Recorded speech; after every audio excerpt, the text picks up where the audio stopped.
নমস্কাৰ বন্ধু বান্ধৱীসকল স্বাগতম জনাইছোঁ আপোনালোক সকলোকে মোৰ আজিৰ এটা নতুন ভিডিঅ'লৈ তো মোৰ যিবিলাক ভিউৱাৰ্ছে নতুনকৈ জিএনএম নাৰ্ছিং কোৰ্ছ এপ্লাই কৰিম বুলি ভাবি আছিলে তেওঁলোকৰ কাৰণে খুবেই ভাল খবৰ যে ডিগবৈ অইল ৰিফাইনেৰী ফালৰ পৰা নতুনকৈ জিএনএম নাৰ্ছিং কোৰ্ছ অফাৰ কৰা হৈছে ঠিক আছে ইয়াতে কিন্তু কেৱল ফিমেল কেণ্ডিডেটবিলাকেহে এপ্লাই কৰিবলৈ পাৰিব এইটো এডভাৰটাইজমেণ্ট ৰিচেণ্টলি আপলোড কৰা হৈছে 23 মে 2024 তো এই গোটেই যেটো এডভাৰটাইজমেণ্ট আছে মই আপোনালোকক একেবাৰে সংক্ষেপত আপোনালোকক বুজাই যাম সো ভিডিওটো আপোনালোকে স্কিপ নকৰিব ঠিক আছে তো ইয়াত আপোনালোকৰ টোটেল 30টা সিট দিয়া হৈছে আৰু এনে ধৰণেৰে ৰিজাৰ্ভেশ্যন আপোনালোকক দিয়া হৈছে কিন্তু তাৰে ভিতৰত 6টা সিট স্পেশালি ৰিজাৰ্ভ কৰা হৈছে যিবিলাক কেণ্ডিডেট নেকি ডিগবৈ এলেকাৰ ভিতৰত পৰে তেওঁলোকৰ কাৰণে 6টা সিট ৰখা হৈছে তো ইয়াত আপোনালোকৰ যেটো কোৰ্ছ হ'ব হেতু আপোনালোকৰ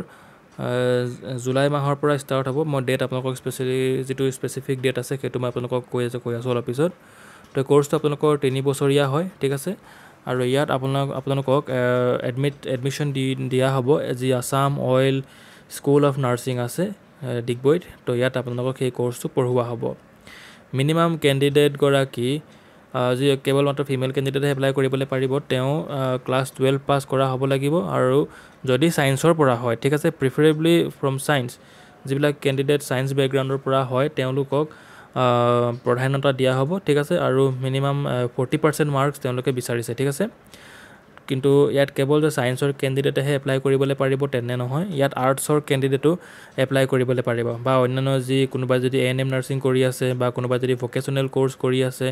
তেওঁলোকো ইয়াত আপোনালোকৰ এপ্লাই কৰিবলৈ পাৰিব কিন্তু 40% মাৰ্কস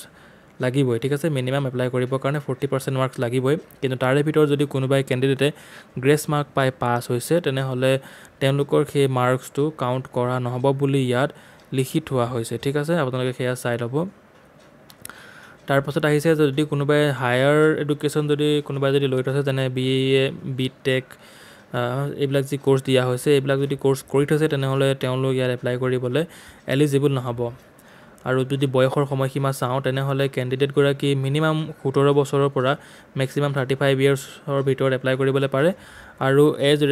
যি ৰিলেক্সেশন হয় হেয়া এনে ধৰণে দিয়া হৈছে আপোনালোকে দেখিবলৈ পাইছে ঠিক আছে আৰু যি এপ্লাই কৰিবলৈ যদি কোনোবা যদি ইচ্ছুক হয় তেনে হলে তেওঁলোকে এই যেটো ওয়েবসাইট আছে এই ওয়েবসাইটত গৈ পেলাই তেওঁলোকে এপ্লাই কৰিবলৈ পাৰিব ডেট কিন্তু এতিয়ালৈকে অহা নাই ঠিক আছে সময় আছে কেৱল মাত্ৰ আপোনালোকৰ এডভাৰটাইজমেন্ট পাবলিশ হৈছেহে তাৰ পাছত কি ডকুমেন্টস লাগিব হেয়া আপোনালোকক দিয়া হৈছে যে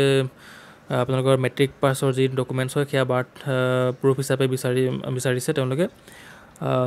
যদি কোনোবাই কাষ্টৰ পৰা এপ্লাই কৰিম বুলি ভাবিছে তেনে হলে তেওঁলোকে সেই কাষ্টৰ ডকুমেন্টস প্ৰডিউস কৰিব লাগিব আপোনালোকৰ যি ইনকাম সাৰ্টিফিকেট হয় ইনকাম সাৰ্টিফিকেট 1 এপ্ৰিল 2024 তাৰিখে বা তাৰ পিছৰ যিখিনি আছে সেইখন আপোনালোকৰ ডকুমেন্টছে ইয়াত এপ্লিকেবল হ'ব ঠিক আছে তাৰ আগৰ যদি কোনোবাই বনাই থৈছে তেনে হলে সেইখন ইয়াত তেওঁলোকে প্ৰডিউস কৰিলে নহব আৰু বাকি যদি কিবা নিজৰ বেলেগ কিবা ডকুমেন্টস আছে তেনে হলে সেই আপোনালোকে প্ৰভাইড কৰিবলৈ পাৰে তাৰ পাছত যদি আমি চাও তেনে হলে এই কোৰ্ছত যদি আপোনালোকে এডমিশন পাই যায় তেনে হলে ইয়াত আপোনালোকক ষ্টিপেন্ড দিয়া হ'ব ঠিক আছে বা যেটো ফাৰ্স্ট ইয়াৰ হয় তেতিয়া দিয়া হ'ব আপোনালোকৰ 2500 টকা সেকেন্ড ইয়াৰ দিব 2700 টকা আৰু থাৰ্ড ইয়াৰ দিব 2900 টকা ঠিক আছে আৰু তাৰ লগতে এডিশনাল আপোনালোকৰ বেনিফিট দিয়া হ'ব যেনে ফ্ৰী হোষ্টেল একমোডেশন আপোনালোকে ফ্ৰীলি তাত থাকিবলৈ পাৰিব যদি আপোনালোকৰ কিবা মেডিকেল প্ৰয়োজন হয় যেনেলে হেয়া আপোনালোকক প্ৰভাইড কৰিব বুলি দিয়া হয় লিখা হৈছে ঠিক আছে আৰু তাৰ পাছত যেনেকৈ আপোনালোকে কোৰ্ছটো কমপ্লিট কৰিব এক বছৰ তেওঁলোকে ইন্টাৰ্ন হিচাপে আপোনালোকক কাম কৰিবলৈ দিব যি ডিগবৈ অইল হস্পিটেল আছে তাতে হওক বা যদি বেলেগ কোনোবা হস্পিটেলত যদি আপোনালোকক পোষ্টিং দিয়ে তেনে হলে এক্সট্ৰাকে তেওঁলোকে 1000 रुपीस তেওঁলোকে পে কৰিব ঠিক আছে আৰু যি স্যালাৰি লিখা আছে আপোনালোকে দেখিবলৈ পাৰিছে যেটো এক বছৰ ইন্টাৰ্ন কোৰ্ছ ৰাখিব ঠিক আছে তাত আৰু তাৰ পাছত এইটো কোৰ্ছত আপোনালোকে এডমিশন লবলৈ হলে এটা যি এন্ট্ৰেন্স এক্সাম হয় সেই এক্সাম তেওঁলোকে কণ্ডাক্ট কৰিব আৰু সেই এক্সামত আপোনালোকে পাস হলেহে তেওঁলোকে আপোনালোকক মেডিকেলৰ কাৰণে মাতিব অৰ্থাৎ মেডিকেল আপোনালোকৰ যি টেষ্ট হয় হেয়া কৰিব তাৰ পাছত আপোনালোকক সিলেক্ট কৰিব ঠিক আছে আৰু ডকুমেন্ট ভেৰিফিকেশনো হ'ব ইয়াত লগতে তো এডভাৰটাইজমেন্ট ৰিলিজ কৰা হৈছে এই তাৰিখে আৰু অনলাইন এপ্লিকেশন আপোনালোকক ষ্টাৰ্ট কৰিব 15 জুলাইৰ পৰা লাষ্ট ডেট আপোনালোকক এক মাহ দিব 15 আগষ্টত লাষ্ট ডেট হ'ব ঠিক আছে তাৰপাছত আপোনালোকৰ যি এক্সাম হ'ব এক্সাম হৈ মেলি আপোনালোকক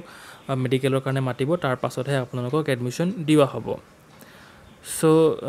আজিলৈ ইমানেই তো আপোনালোকে যদি ইচ্ছুক হয় তেনেহ'লে নিশ্চয় এপ্লাই কৰিবলৈ পাৰে বহুতে ভাল কোৰ্চ তেওঁলোকে প্ৰভাইড কৰিছে ঠিক আছে চ' আজিলৈ ইমানেই ধন্যবাদ